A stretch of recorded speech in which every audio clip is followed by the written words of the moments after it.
absolutely shocking new poll put out by CNN and my guy, Harry Enton. And this poll conducted answers the question, which party feels more proud to be an American, Democrats or Republicans? And if you're a regular viewer of American Advocates right here, this channel, what I want you to do first of all is give this video a like, please, for the love of God. And then second of all, I want you to guess right now in your head the conclusion to this poll on which party wound up feeling more proud to be an American, Democrats or Republicans. And today on our Independence Day, I'm looking into whether or not Americans feel proud to be an American. And as it turns out, Democrats, their percentage who say they're proud to be an American has fallen through the floor. What are we talking about? Take a look here. Democrats' pride to be an American, extremely or very proud. In 2015, look at this. 4 out of 5 Democrats were extremely or very proud to be an American. That number has plummeted to just 36% now in 2025.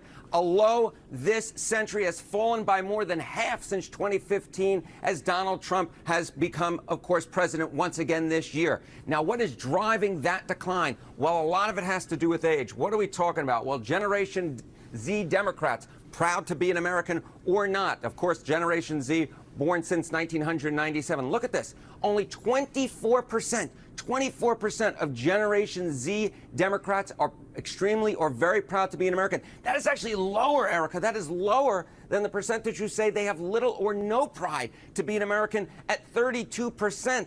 I just never thought I'd see these numbers based upon where we were a decade ago, but that's exactly where we are. Now, if Democrats have extremely less pride to be an American than they used to, what about Republicans? Well, this is where the trend line gets interesting, because with Republicans, there is no trend line. In fact, take a look here. Republicans' pride to be an American, extremely or very proud. In 2015, it was 90% back when Barack Obama was serving his second term. Now in Donald Trump's second term, it's basically the same percentage, 92%. So Republicans still are extremely or very proud to be an American.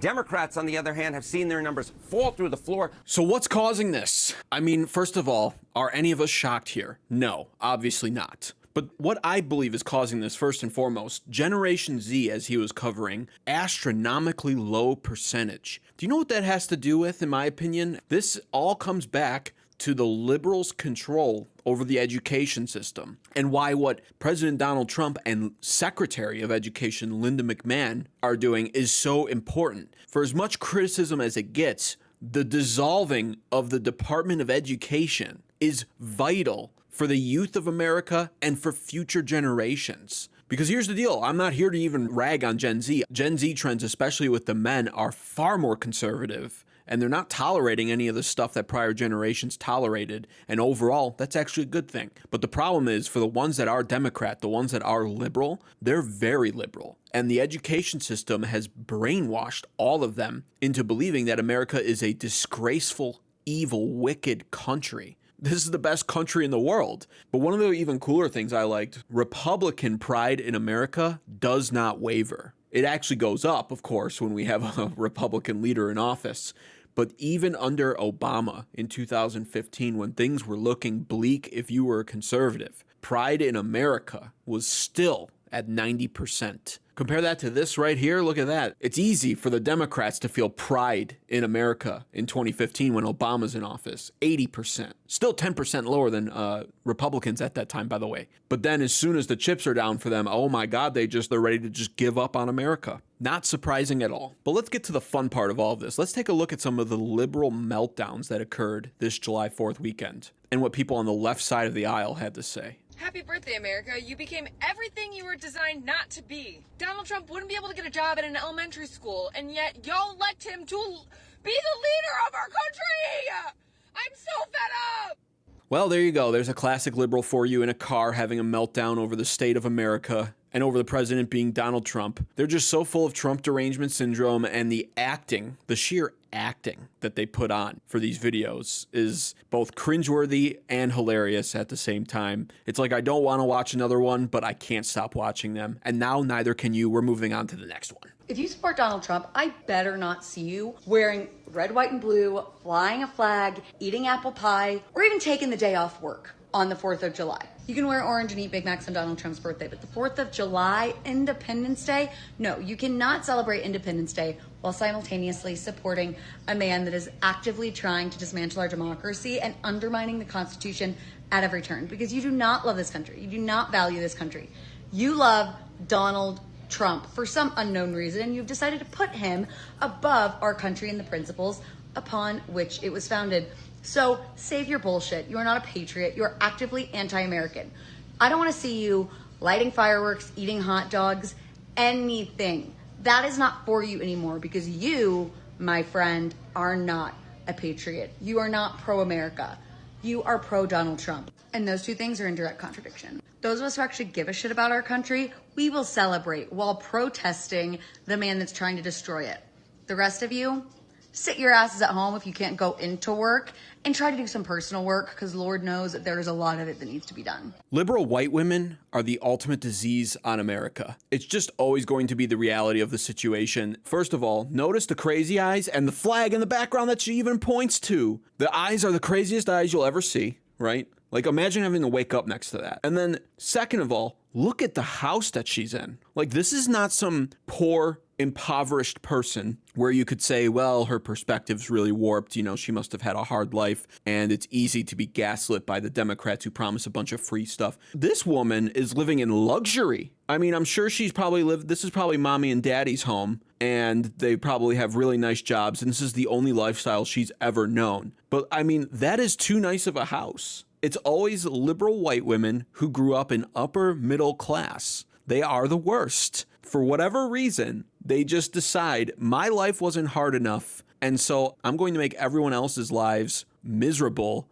by going against the political party that allowed me to grow up in the lifestyle I grew up in and live in the comfort I experienced. Now, here's one of the most amusing ones by far. This happened this July 4th weekend in New York City outside of a courthouse. I actually posted this on my social media as soon as the story was breaking, and apparently these Democrats dressed in all black and were standing outside of a courthouse screaming at the top of their lungs, mourning the death of America as a result of the one big beautiful bill. The beautiful bill. It got signed. It got signed on July 4th. A lot of Democrats aren't happy. That's because they hate America. They hate it. So here they are. Oh,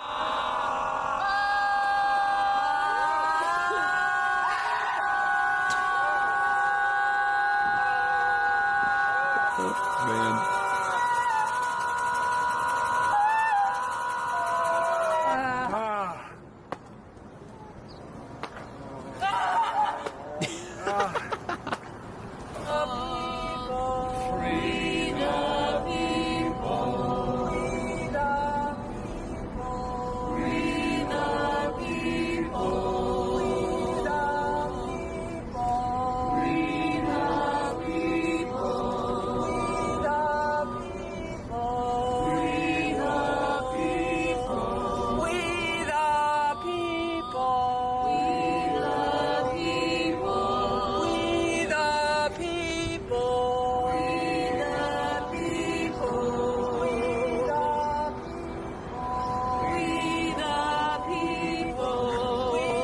All right, that's enough of that.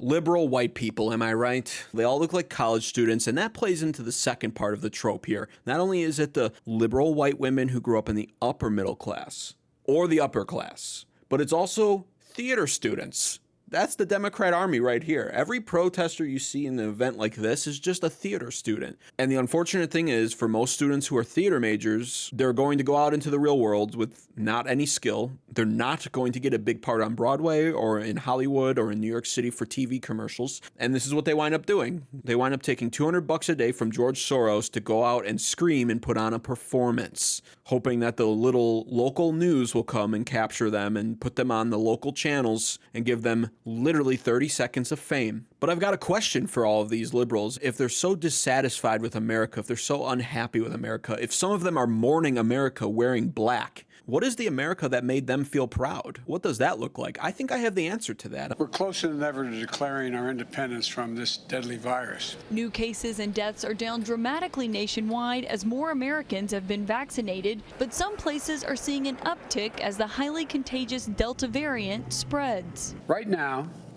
as I speak to you, millions of Americans are still unvaccinated and unprotected. This is an even bigger concern because of the Delta variant. After being briefed by top health aides today, Biden renewed his vaccine push while acknowledging the challenges still ahead. God bless you all, and please, please get vaccinated.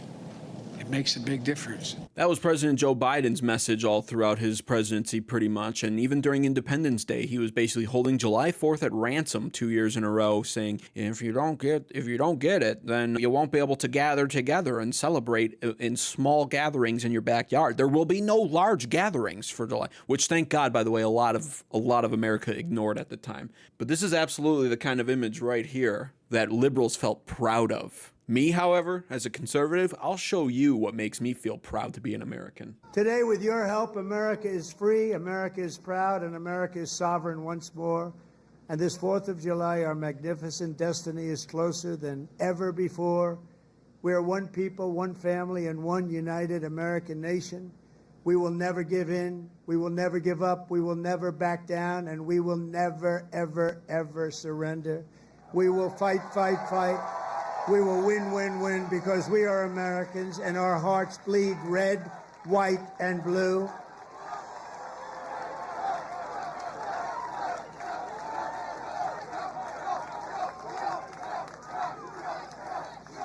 And together, as we look forward to the 250th year of American independence, we will make America powerful again.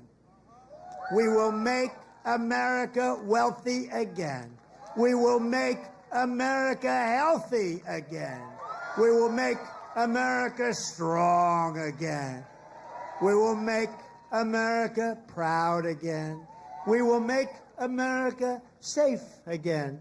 And we will make America great again. Thank you, Iowa. Thank you. Thank you very much. That was President Donald Trump's Independence Day 2025 speech at a rally in Iowa. It was epic. It's everything Americans need to hear. It's everything Americans want to hear, at least the real ones. And this is a liberal trigger warning right here, but I agree with everything President Donald Trump said. We Americans are living in the most powerful, superior nation in the entire world, and it's not even close. All other countries are inferior to us, which is why they all have citizens that want to live here in our country. And by the end of President Donald Trump's presidency, I suspect America will be so far up on top of the mountain that the entire world will be forced to face that reality once again. Democrats have tried to destroy our nation now for years, but ultimately they failed because we the people rose up and demanded better. And if you agree with that, subscribe right here to American Advocates right now for more content like this. Thank you. God bless you. Glory to America. God bless the USA.